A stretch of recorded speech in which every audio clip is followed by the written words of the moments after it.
Hello friends, நம்ம இன்றைக்கி இந்த வீடியோவில் ரொம்ப சூப்பரான டேஸ்டான திக்கான சிக்கன் கிரேவி சாதத்துக்கு சைடிஷாக வச்சு சாப்பிட்டுக்கலாம்.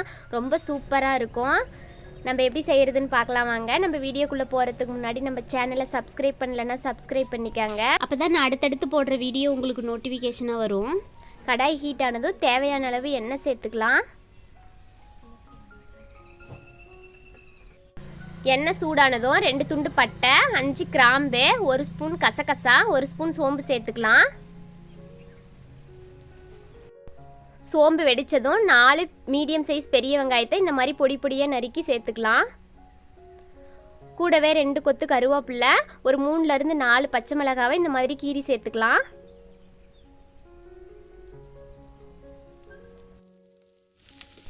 வெங்காயம் நல்லா கண்ணாடி பதத்துக்கு செவக்க வதக்கிக்கங்க.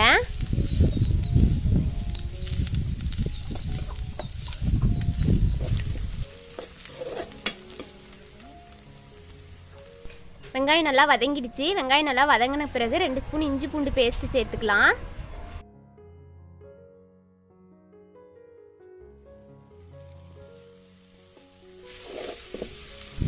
இஞ்சி பூண்டு பேஸ்ட்டு சேர்த்து நல்லா வதங்கினதுக்கு அப்புறமா சின்ன சைஸ் தக்காளியை 2 தக்காளி சேர்த்துக்கலாம். பெரிய சைஸ் தக்காளியாக இருந்தால் 1 தக்காளி போதும். 1 கிலோ சிக்கனுக்கு தக்காளி சேர்த்து நல்லா வதக்கி விடுங்க. கூடவே கல்லுப்பு தேவையான அளவு சேர்த்து வதக்கிக்கலாம்.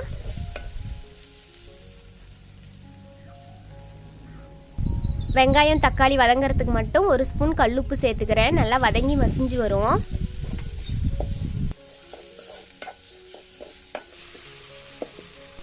வெங்காயம் தக்காளி எல்லாம் நல்லா வதங்கிடுச்சு. நல்லா வதங்கினதுக்கு அப்புறம் 1 ஸ்பூன் மஞ்சள் தூள், 2 ஸ்பூன் மிளகாத்தூள், 2 ஸ்பூன் தனியாத்தூள், 1.5 ஸ்பூன் கறி மசாலா சேர்த்து நல்லா வதக்கிக்கலாம். கேஸ் அடுப்பாக இருந்தால் சிம்மில் வச்சு மசாலா சேர்த்து வதக்கிக்கோங்க. நல்லா வதங்கினதுக்கு அப்புறம் நம்ம கட் பண்ணி க்ளீன் பண்ணி வச்ச 1 கிலோ சிக்கனை சேர்த்துக்கலாம். சிக்கனை சேர்த்து நல்லா கிளறி விடலாம். இப்போ எதுவும் தண்ணி சேர்க்கக்கூடாது. சிக்கன்லேயே தண்ணி விடும். எப்படியும் 1 கிலோ சிக்கன்னா 100 கிராமாவது தண்ணி விடும். நல்லா அந்த தண்ணி விட்டு நல்லா மசாலாவெலாம் சுண்டி வரும்போது தான் நம்ம அடுத்தது வேறு மசாலா சேர்க்கணும். தண்ணி சேர்க்கணுன்னா சேர்க்கணும். நல்லா அந்த கோழியில் இருக்கிற தண்ணியெல்லாம் வெளியில் நல்லா கொதித்து சுண்டனத்துக்கு அப்புறம் தான் நம்ம மசாலா சேர்க்கணும். இப்போ கறி வதங்கிறதுக்கு தேவையான அளவு கல்லுப்பு சேர்த்துக்கலாம். ஏற்கனவே நம்ம 1 ஸ்பூன் உப்பு சேர்த்தோம். இப்போ ஒரு 1/2 ஸ்பூன் சேர்த்துக்கலாம். உப்பு பத்தலைன்னா லாஸ்ட்டாக பார்த்துட்டு சேர்த்துக்கோங்க. கோழியிலேருந்து தண்ணி விடுனா நிறைய விடுன்னு நினச்சிக்காதீங்க. 1 கிலோ கறினா ஒரு 50 ml 100 ml விடும். அது அந்த ஈரப்பதம் இறங்கும். அதுக்கப்புறமா கறியை அந்த தண்ணியை உறிஞ்சிக்கும், ட்ரை ஆகிக்கும். அடுத்தது தான் நம்ம மசாலா சேர்க்கணும். கறி சேர்த்து ஒரு 10லேருந்து 15 நிமிஷம் கிளறிட்டு இருந்தோமா நல்லா மசாலா எல்லாம் கறியோடு சேர்த்து நல்லா சுண்டிரும். இந்த டைமில் நம்ம ஒரு பீஸ் தேங்காய், 3 முந்திரி, 1 ஸ்பூன் கசகசா இதை நல்லா நைஸாக மிக்சியில் அரைச்சி ஊற்றிக்கலாம். அப்படி நம்ம கசகசாவும் முந்திரியும் சேர்க்கலைன்னா தேங்காய் கூட 2 ஸ்பூன் கடலை சேர்த்து அரைச்சிக்கலாம். பாருங்கள், இந்த மாதிரி நல்லா நைஸாக அரைச்சி ஊற்றிக்கலாம். இந்த டைமில் நம்மளுக்கு கிரேவிக்கு எவ்வளோ தண்ணி தேவையோ அவ்வளோ தண்ணி நம்ம ஊற்றிக்கலாம்.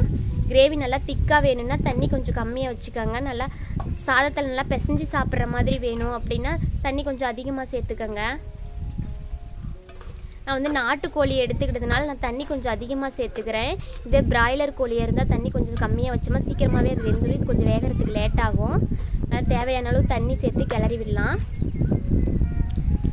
நம்ம சேர்த்த மசாலா எல்லாம் சுண்டி நல்லா திக்கான சிக்கன் கிரேவி ரெடி ஆகிடுச்சு. நல்லா எண்ணெய் பிரிஞ்சு வந்திருக்குது பாருங்கள்.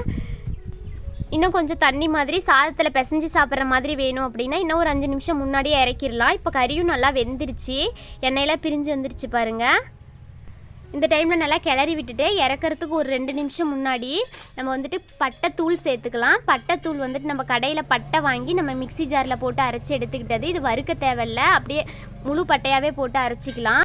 இந்த மாதிரி பட்டைத்தூளை நம்ம சிக்கன் குழம்பா இருக்கட்டும், வறுவல், மட்டனாக இருக்கட்டும், 2க்குமே நம்ம சேர்த்துக்கிட்டோமா ரொம்ப சூப்பராக இருக்கும். அது இறக்கிறதுக்கு ஒரு 2 நிமிஷம் முன்னாடி தான் சேர்க்கணும்.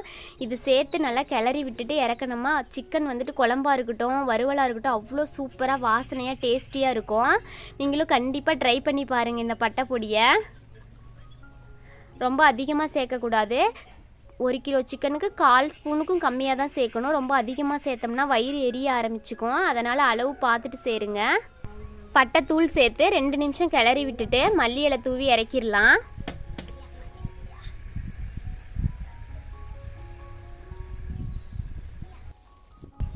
சிக்கனும் நல்லா சாஃப்டாக வெந்துருச்சு. அவ்வளோதான், இறக்கிடலாம்.